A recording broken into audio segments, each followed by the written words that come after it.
Just বাড়ি এলাম 5টা 10-এ। আমাদের অন্ডালের ওয়েদার, রাস্তার মধ্যেই ফেসে গেছিলাম ঝড়ের মুখে। তো এখন আপাতত এইরকম একটা পরিস্থিতি, বাড়িতে ঢুকে গেছি। আর ওই যে পলাশ ফুল গাছটা দেখেছেন, এই যে আমার পলাশ ফুল গাছে কি সুন্দর ফুল ধরেছে, আমার নয় কার্ভের আর কি। অলিরানি গেছে নাচের ক্লাসে, আজকে তো বুধবার, তো ওকে নাচের ক্লাসে দিয়ে এলাম। আর আমি এখন সত্যি বলতে একটু শোবো, কারণ আর ভালো লাগছে না। আজকে আমার শরীরটা খুব খারাপ হচ্ছে, কেন কে জানে ভালো লাগছে না শরীরটা। মাথা থেকে একদম মাথার এই পিছনটা প্রচণ্ড যন্ত্রণা হচ্ছে। একটু রেস্ট নিয়ে নিই 1 ঘন্টা, তারপরে অলি ওইখান থেকে পড়তে যাবে, নাচের ক্লাস করে পড়তে যাবে। জয়শ্রীকে বলে দিয়েছি, তো ও জয়শ্রী দিয়ে দেবে। তো জয়শ্রী আছে, রাই আছে, ওরা নিয়ে নেবে, অসুবিধা নেই। তো ঠিক আছে, আপাতত এখন একটা ঘুম লাগাই, তারপরে অলিকে পড়ার থেকে আনতে যাব। এসে আমি একটু স্নান করলাম, কারণ খুব শরীরটা অস্বস্তি করছিল। আমার গাছটাকে উল্টিয়ে দিয়েছে।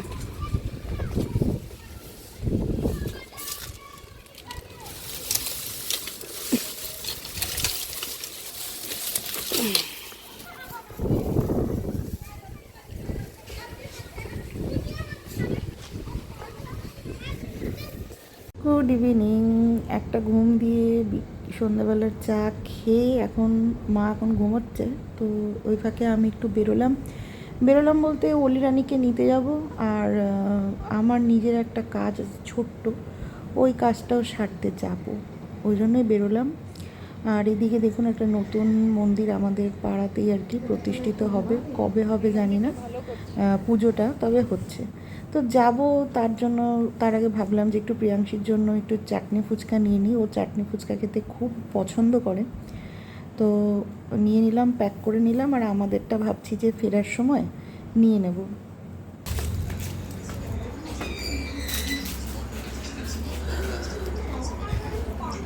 প্রিয়াংশী,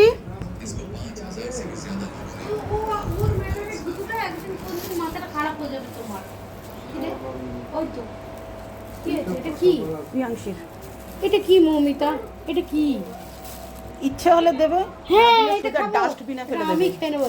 তোর গেদে সাহস হয়েছে, আমার অনেক সাহস। বেটু তাড়াতাড়ি গেল, আমি খুব ভালো আছি। তো অলিকে নিয়ে বাড়ি ফেরার পথে চাটনি ফুচকা তো ভাবলাম যে নেব, তো তার আগে ভাবলাম যে একটুখানি 10 টাকার ফুচকা খাই।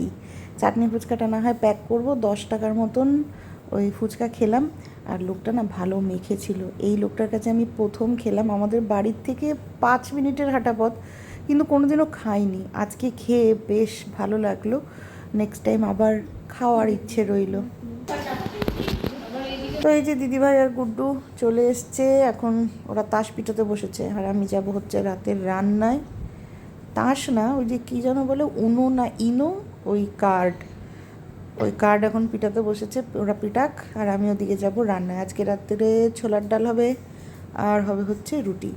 যদিও রুটিটা খেতে ভালো লাগে না ছোলার ডালের সাথে, কিন্তু উপায় নাই, এখন আর পরোটা বানানোর এনার্জি নাই।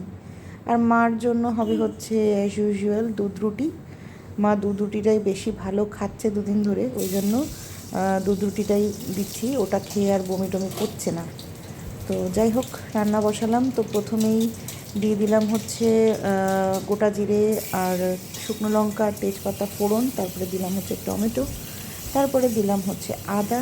হিং থাকলে খুব ভালো হতো, হিঙের শিশিটা কোথায় রেখেছি না খুঁজে পেলাম না, অনেক খুঁজলাম কিন্তু খুঁজেই পেলাম না, তাই হিং ছাড়াই করতে হলো। আর এই যে এদিকে দেখুন ছোলার ডালটা আমি সেদ্ধ করে রেখেছি। আর ছোলার ডালটার মধ্যে না নারকেল দিয়ে খেতেও বেশ ভালো লাগে, কিন্তু আজকে না মানে কিছুই ছিল না আর কি, পুরো আনপ্ল্যান্ড আর কি, হুট করে ইচ্ছে হলো তাই ছোলার ডালটা করে ফেললাম। এদিকে মশলা কষিয়ে নিয়েছি ভালো করে, তারপরে আর কি ছোলার ডালটা দিয়ে দেবো। আর আমাদের বাড়িতে না ছোলার ডালটা সবাই পাতলা পাতলাই খেতে পছন্দ করে, তো সেই কারণে আর কি পাতলা পাতলাই করছি। আর আমার আবার ঘন ঘন খেতে ভালো লাগে, ওই সবাই যেটা খাবে সেটাই খাবো, তো ওই আর কি নারকেল ছাড়া ছোলার ডাল তো হয়ে গেছে। এরপরে আমি একটু গরম মশলা দিয়ে দিলাম, আর একটু দিয়ে দিলাম হচ্ছে ঘি। একেবারে ঘি গরম মশলা ছাড়া খেতেই পারবো না ছোলার ডাল। তো বাস এই আর কি আমার ছোলার ডালের রেসিপি। তো আর কি রুটি টুটি খেয়ে শুয়ে পড়বো, আবার কালকে তো আছে রে। তো কালকে দিদিভাই যাবে, আমি আর দিদিভাই যাবো, মিস্টার দাস বাচ্চা সামলাবে। আপাতত এই প্ল্যানই আছে। এই যে কালকে ঝড় হয়েছে, লন্ড ভন্ড করে দিয়েছে সব, শীতের গাছগুলো সব মরে গেছে, এইগুলো এটাও গেছে, এটাও গেছে, সব গেছে সব। এখন এই ডালিয়াগুলো লাস্ট ফিনিশিং দিচ্ছে। এই গাছটা তো তাও দিচ্ছে, এই গাছটা তো একদমই দিচ্ছে না। এটা আবার পার্পেল হচ্ছে, এটা লাল ছিল এখন। আর এইদিকে দেখুন সব উল্টিয়ে দিয়েছে বাবা। জবা গাছটার না পুরো যে ধরে যাচ্ছে, এটাকে ঠিক করতে হবে।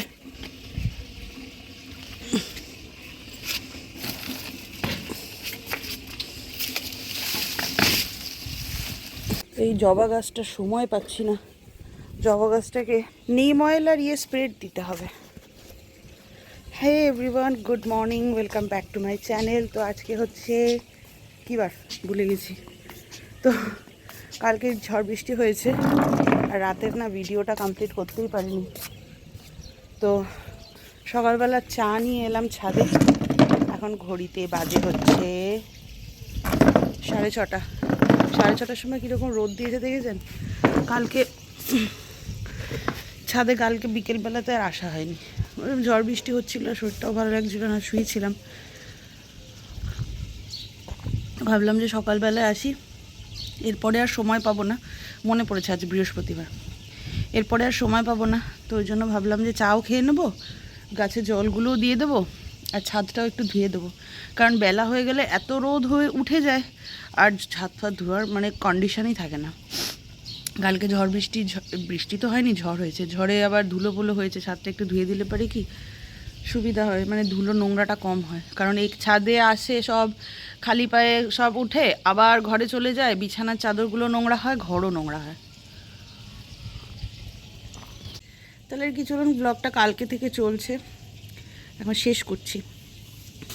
আজ আবার 12টায় যেতে হবে, আজ আবার মায়ের চেক আপ আছে, তো ওই জন্য একটু তাড়াতাড়ি যেতে হবে।